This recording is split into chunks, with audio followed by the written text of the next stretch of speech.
சொந்தமா ஒருத்தர் ரயிலே வச்சிருக்காருன்னு சொன்னா உங்களால நம்ப முடியுமா? அது யார் அப்படிங்கறத விரிவா பார்ப்போம். இப்ப இருக்க காலகட்டத்துல சொந்தமா ஒரு சைக்கிள் வாங்குறதே மிகப்பெரிய விஷயம் நம்மளுக்கு.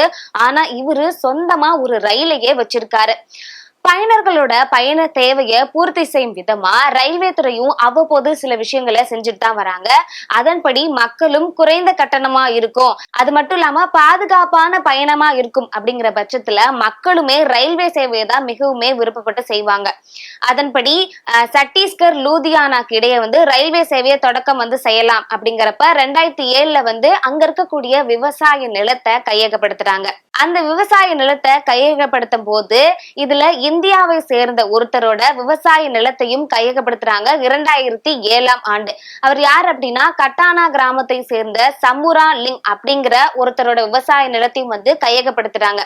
ஒரு ஏக்கருக்கு 71 லட்சம் தரோம் அப்படின்னு சொல்லிட்டு ரயில்வே துறையில இருந்து ஒரு அனௌன்ஸ்மெண்ட் கொடுக்குறாங்க. அதன்படி சமுரா லிங்க்கு தந்திருக்காங்களான்னா தரல, அதோட கம்மியா கொடுத்திருக்காங்க. சம்பரான் நீங்க தனக்கு குறைவான கட்டணம் தான் கொடுத்திருக்காங்க அப்படின்னு சொல்லிட்டு மறுபடியும் இவர் என்ன பண்றாரு அப்படின்னா மாவட்ட செஷன்ஸ் நீதிமன்றத்தை அணுகிறாரு. அப்போ செஷன்ஸ் நீதிபதியா இருக்கக்கூடியவர் ஒரு தீர்ப்பை வழங்குறாரு. என்ன அப்படின்னா இவருக்கு குறைந்த கட்டணம் தான் நீங்க கொடுத்து ஏமாத்திருக்கீங்க பட்சத்துல அந்த ரயில்வேவோட உரிமையாளர் இனிமேல் இவர் தான் அப்படிங்கிற மாதிரி தீர்ப்பு வழங்கிடுறாங்க. அப்போ டெல்லியில இருக்கக்கூடிய ரயில் என்ன அப்படின்னா சதாப்தி ரயில் அப்படிங்கிற ரயிலோட உரிமையாளர் இனிமேல் சம்புரான் சிங் அப்படிங்கிற மாதிரி நீதிபதியுமே தீர்ப்பு வழங்கிடுறாரு.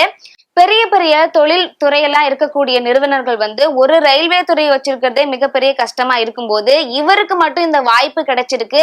இருந்தாலும் இது ஒரு 5 நிமிஷம் மட்டும்தான் அவருக்கு அந்த சந்தோஷத்தை கொடுத்திருக்கு. அடுத்த 5வது நிமிஷமே தீர்ப்பு மாற்றி வழங்கிடுறாங்க.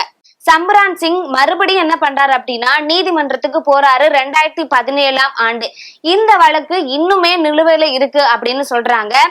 சதாப்தியோட ரயில்வே உரிமை இனிமேல் சம்புரான் சிங் அப்படின்னு அந்த வழக்குல தீர்ப்பு வழங்குறாங்க. அந்த பட்சத்துல இவரோட பேர் தான் இன்னமுமே சதாப்தி ரயில்வேயோட உரிமையாளர் சம்புரான் சிங் தான் அப்படின்னு சொல்லிட்டு அந்த வழக்குல பதிவுமே பண்ணிடுறாங்க. சோ இவர் தான் இந்தியாவை சேர்ந்த ஒருத்தர் சொந்தமா ரயில் வச்சிருக்கக்கூடிய உரிமையை பெற்ற ஒரே நபர் இவர் தான்.